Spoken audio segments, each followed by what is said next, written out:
The poor are trapped by survival, the middle class by comfort, and the wealthy by vision.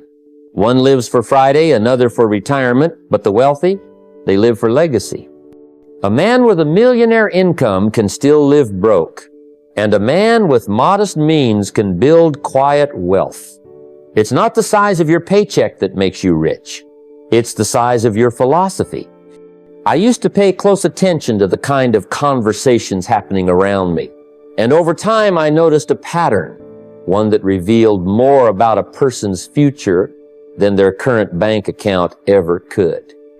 The poor spend much of their time talking about people, what he did, what she said, who failed, who succeeded. It's a cycle of gossip and distraction. The focus is outward, reactive, and rarely productive. And while it may feel engaging in the moment, it does little to shape a future worth living. Then, move up just a notch, and you'll find the middle class. Their conversations often revolve around things: cars, gadgets, homes, brands. Now, there's nothing wrong with appreciating what the world has to offer. But when your entire focus is on acquiring and comparing possessions, you miss the deeper game. You get caught in the chase, spending more to impress more, and often delaying financial freedom for the illusion of success. But listen closely to the wealthy, and you'll hear something very different. They talk about ideas, they discuss possibilities, strategies, innovations, visions. They ask, what can we create? What can we solve? What's the next move? Their minds are future-focused. Their words shape solutions. And here's the truth. What you speak about consistently becomes what you live. Words are seeds, and the harvest comes from what you choose to plant. So the question is, what's been the content of your conversations lately? I've met people who work harder than most, pulling long hours, giving their best. And yet, year after year, their financial picture barely changes. Why? Because effort without direction leads to exhaustion, not progress. One of the key habits I've seen in those who remain stuck financially is this: they operate without a plan. No budget, no tracking, no awareness. Money comes in, money goes out, and somehow there's never enough. They live in reaction, not intention. And when you don't tell your money where to go, it disappears without explanation.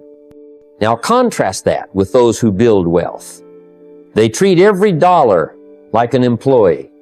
Each one assigned a job. There's a plan, a structure, a strategy. Maybe it's 50% for necessities, food, rent, utilities. Then 20% gets invested, building for the future. Another 20% goes into personal growth, books, courses, mentors, environments that expand the mind. And 10% is set aside for giving, not out of surplus, but out of principle. This isn't rigid accounting. It's financial leadership. And here's the secret. When you begin to assign purpose to your money, you multiply its power. You stop being surprised at the end of the month. You stop wondering where it all went. You begin directing the flow instead of drowning in it. Wealth is not just about how much you make. It's about how intentionally you move what you have. Debt is one of those tools that can either build your life or bury it. I've met people who carry thousands in credit card balances, driving cars they can't afford, eating out when they should be investing in groceries. Now, don't get me wrong, it's not about guilt.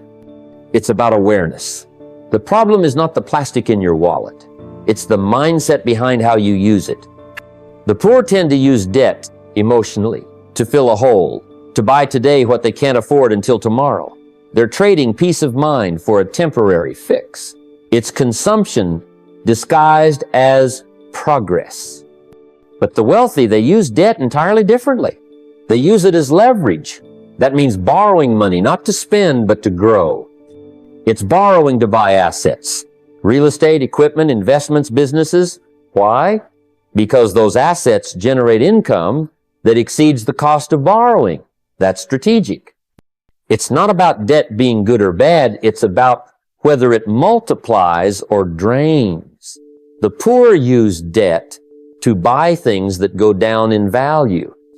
The wealthy use it to acquire things that go up in value and pay them back along the way. When I bought my first piece of property, I didn't have all the money up front, but I understood that if the property earned more than the loan cost, it wasn't debt, it was leverage. That's the shift. The habit matters. The poor wait until the end of the month to see if they can afford their future. The wealthy pay their future first. Now, I learned this lesson early. My mentor taught me.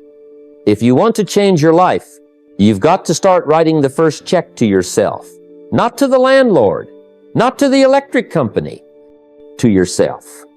That's not selfish. That's wisdom. Because if you don't, no one else will. Saving first builds a habit of control.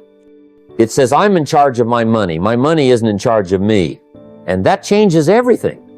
Some people say, well, I don't make enough to save. But I say, if you can't save $10 out of $100, you won't save $10,000 out of $100,000. It's not about amount, it's about discipline. If you wait for more money before you build better habits, the future will never arrive. Don't let your income decide your destiny. Let your discipline do it. You don't get wealthy by accident. You get wealthy on purpose. And purpose begins with paying yourself first. Most people think they're doing well because they have a nice car in the driveway, a big house with a mortgage, or the latest gadget stacked in the living room. But here's what I learned. It's not what you own that matters. It's what owns you. The middle class often confuses looking rich with being wealthy. They buy liabilities, things that glitter but don't grow, things that cost them every month instead of paying them back. A liability is anything that takes money out of your pocket. A car with a loan, a house that bleeds you with taxes, maintenance, and interest. That designer lifestyle you wear on your wrist or park in your garage, it may impress your neighbors, but it doesn't feed your freedom. The wealthy think differently. They don't chase status, they accumulate assets. Assets are things that put money in your pocket, a rental property, a dividend stock, a business system that runs whether you're awake or asleep. I remember when I first started shifting my thinking, I passed on a brand new car and instead bought into a small piece of land that later tripled in value. That car would have looked good, but the land gave me choices. That's what an asset does. It gives you power, leverage, and eventually freedom. If you want real wealth, ask yourself every time you spend, does this make me richer or poorer in the long run? Build a habit of acquiring assets, not just stuff. Wealth hides in the things that pay you. Most people live in the moment, not in a mindful spiritual way, but in a reactive, short-sighted pattern. The poor often think in days, how to survive until Friday, how to cover next week's bills, how to make it to the end of the month. That mindset produces decisions rooted in urgency, not strategy. The middle class stretches the thinking a bit further. They plan vacations a few months ahead, maybe a yearly budget, a car upgrade in 2 years. Better, yes, but still limited. The wealthy, they think in decades. They ask, where will this decision place me 10 years from now? They understand the true wealth isn't built overnight. It's grown with time, patience, and compounded wisdom. One of the greatest lessons I ever learned was this. The secret is not in the big leap, but in the small steps taken early and consistently. I remember investing a little in a mutual fund when it barely made a dent in my income, but decades later it turned into something meaningful. Why? Because time was my partner. Wealth comes from vision. If you want more out of life, stretch your timeline. Think in years, not weekends. Plant seeds that won't bloom tomorrow, but that your future self will thank you for. Compounding only works for those who begin. You don't need a fortune to get started. You need perspective. The decisions you make today are the roots of the life you live 20 years from now. Plant wisely. Time is the great equalizer. Rich or poor, we all get the same 24 hours. But what you trade those hours for determines your trajectory. The poor often trade time for money in its most direct form. Clock in, clock out, get paid. There's nothing wrong with honest labor. I've done it myself. But if your income stops when you stop working, you're caught in a trap. and it's one that gets tighter as your expenses rise. Now, the wealthy, well, they trade differently. They use money to buy time. They build systems, businesses that operate without them, investments that pay while they sleep, intellectual property that keeps generating income long after the work is done. See, the goal isn't to escape work. It's to escape the dependence on work. The day I stopped saying, how much can I make today? And started asking, how can I create something that earns tomorrow? That's the day things changed. I've known people who made six figures, but they were always one illness, one layoff, one emergency away from starting over. And I've known people with modest beginnings who built systems that gave them freedom.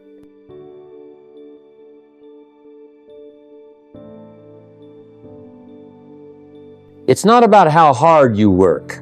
It's about what your work builds.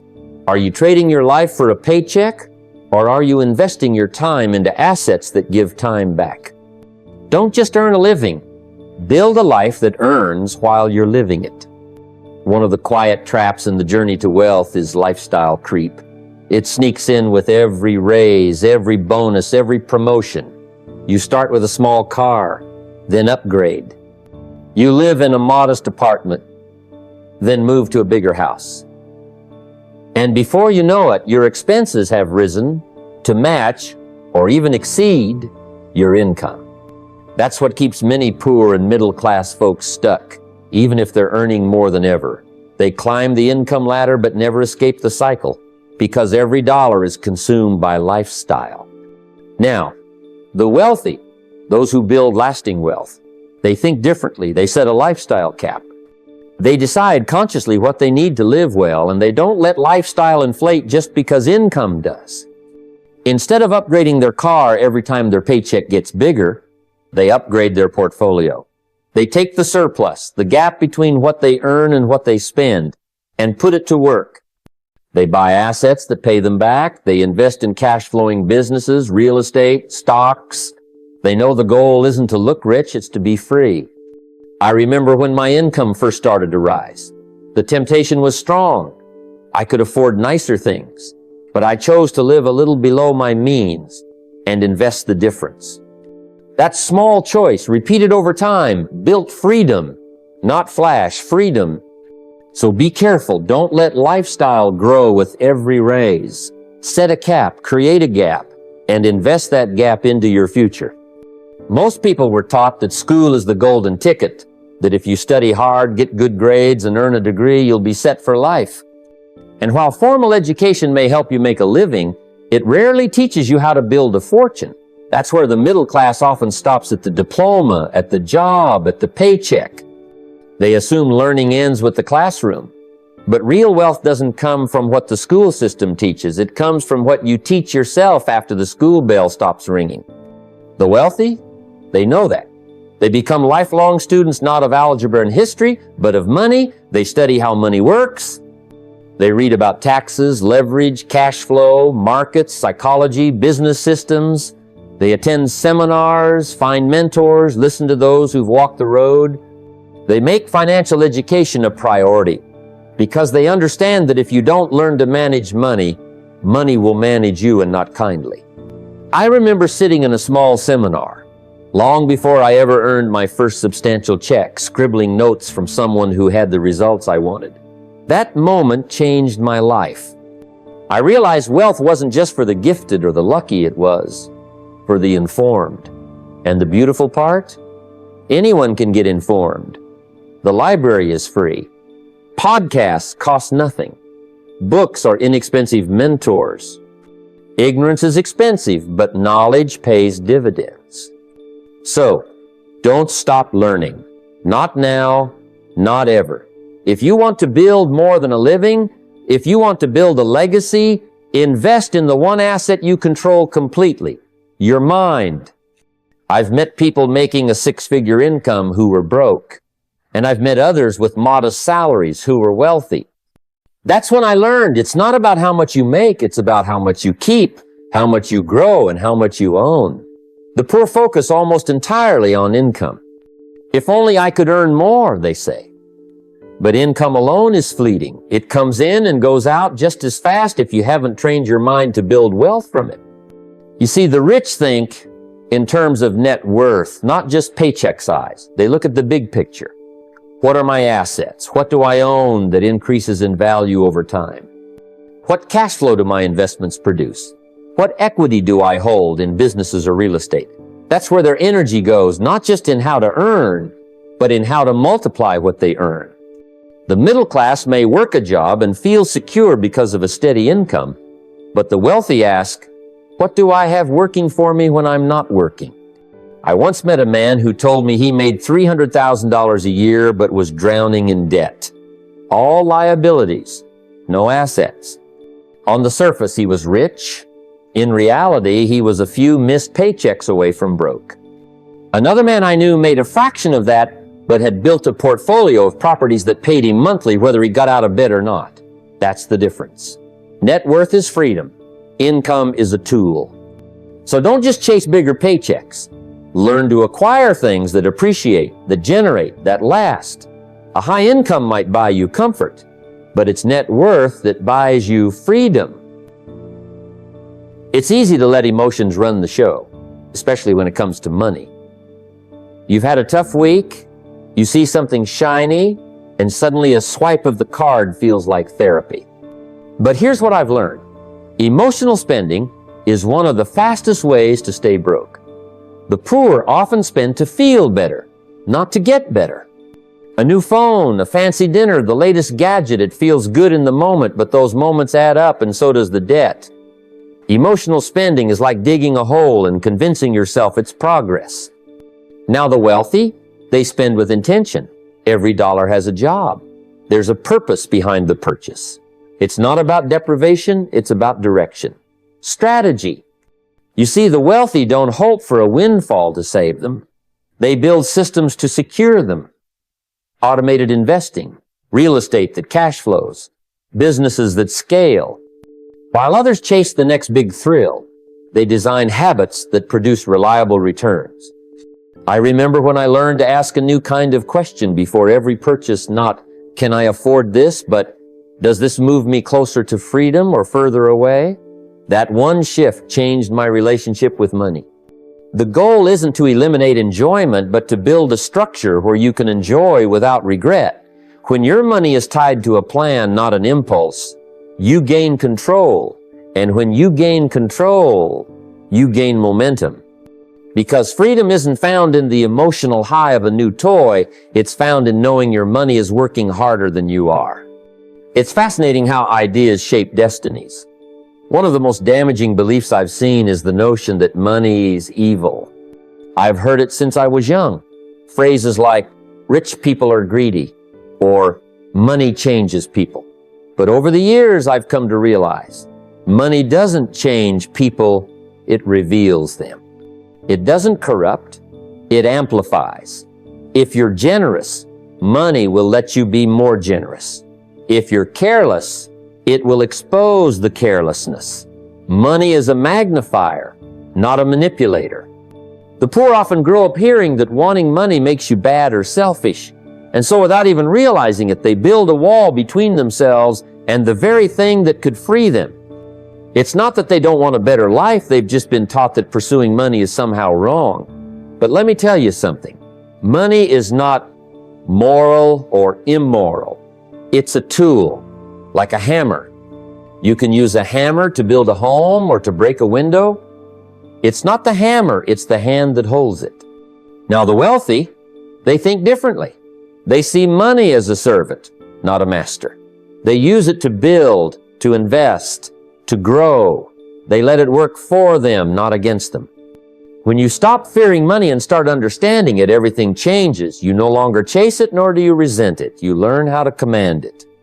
So if you've been taught that money is evil, question that belief. Replace it with something wiser. Money is neutral. It's the character behind it that matters. Let me leave you with something simple, yet powerful. Something that may stir you a little. Something you can't shake off when you walk out of here. You see, the gap between the poor, the middle class, and the wealthy is not found in dollars and decimal points. It's found in disciplines, in mindset, and in philosophy. That's where the real difference lives. You don't close the gap by working harder alone. Plenty of people work hard and still stay broke. You close the gap by thinking better, deciding better, planning better. You close it by trading habits of consumption for habits of creation. You stop saying, I can't afford that, and start asking, how can I afford that? One closes a door, the other opens the mind. The question is not what your income is today. The real question is what your habits are, what your goals are, what your daily disciplines are, because that's where the future's being built brick by brick. Wealth is not a jackpot you stumble into, it's a result you grow into. The wealthy didn't get there by accident. They did the work, planted the seeds, managed the time, learned the rules, and honored the process. It's not magic, it's method. And methods can be learned. So here's my call to action. Don't just admire the wealthy, become a student of how they think, how they move, how they make decisions. Stop waiting for rescue and start building your financial independence one decision at a time. Learn how to manage a dollar before you expect to manage a fortune. Read, budget, invest, delay gratification. Set goals. And perhaps most important of all, don't wish it were easier. Wish you were better. The future doesn't respond to wishes. It responds to wisdom. Start becoming wise today.